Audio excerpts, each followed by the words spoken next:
अब नजमुल साकिब साहब आपकी तरफ आऊंगा, लेकिन मैं थोड़ा सा वजाहत कर देता हूं कुछ चीज़ों के हवाले से कि इसको कलर डिफाइन किया गया है, रेड, ब्लू और फिर स्विंग स्टेट्स के लिए पर्पल कलर उठाया गया। रेड यानी रिपब्लिकन जहां पर ज़्यादा वोट ले रहे हैं और ब्लू जहां पर डेमोक्रेटिक ले रहे हैं। लेकिन अब हम देख रहे हैं कि कैंपेन के अंदर जो नारे लग रहे हैं, जिस तरह जो बाइडन ने कचरा कह दिया ट्रंप के वोटर्स को, ट्रंप कचरे वाली गाड़ी पे बैठ के जो है वो अपनी कैंपेन के अंदर चले जाते हैं, तो ये किस हद तक जो है इफेक्ट कर रहा है या कर सकता है? क्योंकि आपको लगता है कि आखिरी दिनों के अंदर जो कैंपेन होती है वो कैंपेन के अंदर इस तरह के जुमले आ जाएं तो वो फर्क डाल सकते हैं, या लोग तो अपना माइंड बना चुके होते हैं, ये तो बस एक हलचल ही होती है, गहमा गहमी होती है?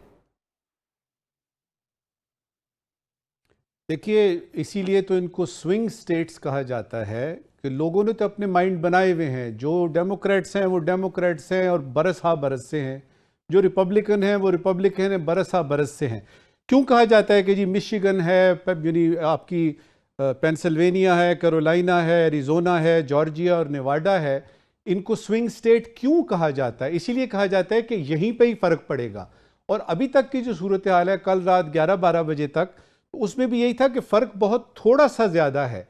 एक तो में आपको नज़र आता है कि जो यानी खातून है कमला हैरिस, उनको थोड़ी सी जो है बर्तरी हासिल है, बाकी 6 की 6 में यानी डोनाल्ड ट्रंप को बर्तरी हासिल है। लेकिन ये यानी आज शाम को हो सकता है चेंज हो जाए, कल चेंज हो जाए। फ़र्क बहुत थोड़ा सा है इन स्विंग स्टेट का। इसीलिए अगर आप पिछले इनके इलेक्शंस देखें जो बहुत सारे हुए हैं, उसमें इस तरह की सूरत हाल जो है वो ज़रा कम कम नज़र आती है कि बिल्कुल यूं समझिए कि सुई के बराबर वाला हिसाब किताब है। तो ये किसी तरफ भी स्विंग कर सकता है, पहली बात तो ये निकली। दूसरा ये कि जो एक रिपब्लिकन है वो तो वो यानी उसका तो पक्का है, उसने तुम घर के बाहर झंडा लगाया हुआ है। अगर आप अमेरिका में इस वक्त जाएं, आपके वहां पे नुमाइंदे मौजूद हैं, वो आपको बताएंगे कि घरों के आगे उनको पता है, और उस तरफ फर्ज करें कि एक रिपब्लिकन का वो यानी घर है, तो वहां डेमोक्रेट वाले यानी कन्वेंसिंग करने जाएंगे ही नहीं। उनको पता है कि ये जो स्विंग स्टेट हैं, और इसमें इसीलिए जो आखिरी दिन होते हैं उसमें ये जो यानी प्रेसिडेंशियल कैंडिडेट हैं, ये उन स्विंग स्टेट्स की तरफ यानी करती है जहाँ पे के आपको फ़र्क पता लगता है।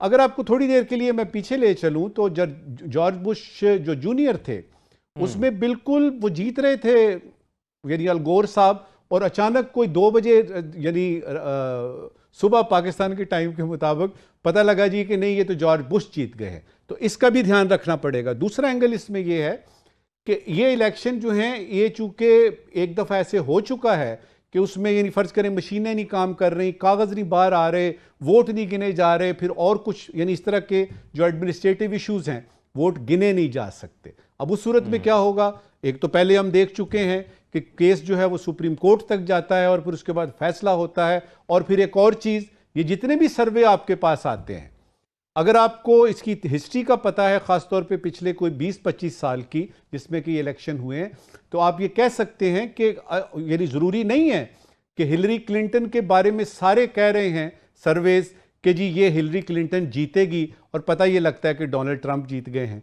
उसमें नजमुल साकिब साहब वोट भी ज्यादा हिलरी क्लिंटन को पड़ते हैं, लेकिन वो जो एक तरीकाकार है उनका कि तमाम अगर किसी स्टेट के अंदर जीत जाते हैं, 50% ज्यादा वोट ले जाते हैं तो चले जाते हैं। वो इसलिए कि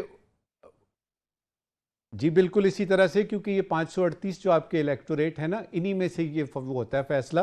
तो ज़रूरी नहीं है कि वोट आपको ज़्यादा पड़े तो आप जीत भी जाएं। ये आपने बिल्कुल ठीक पॉइंट बताया है। अब ये है कि इस वक्त की जो सूरत हाल है, पोल्स जो मेरे सामने रखे हुए हैं बिल्कुल लेटेस्ट, यूँ समझिए कि कोई आधा घंटा पहले मेरे जो दोस्त हैं अमेरिका में, उन्होंने मुझे भिजवाया है कि जो कमला हैरिस है 47.9% हो गए हैं, और यानी और जो कि 48% थे। ट्रंप साहब का थोड़ा सा इजाफा हुआ है। 31 अक्टूबर और 1 नवंबर में हम देखें तो ट्रंप साहब को थोड़ी सी एज और मिली है, लेकिन ये इतनी बड़ी कोई बात नहीं है। अगर आपको कल को पता लगता, हो सकता है कल को टोटली डिफरेंट हो।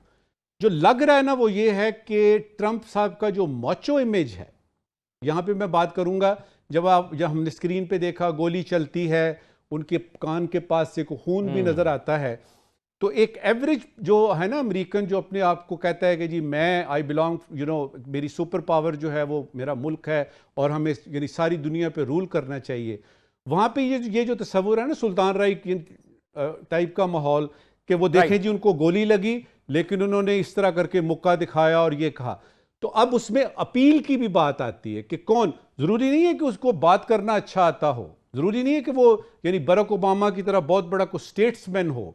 अच्छा, फिर एक और एंगल इसमें है कि ये जो है ना यानी कमला हैरिस का सवाल यहां पे एक बुनियादी ये है कि क्या आज का अमेरिका एक खातून को बनाने के लिए तैयार है कि नहीं।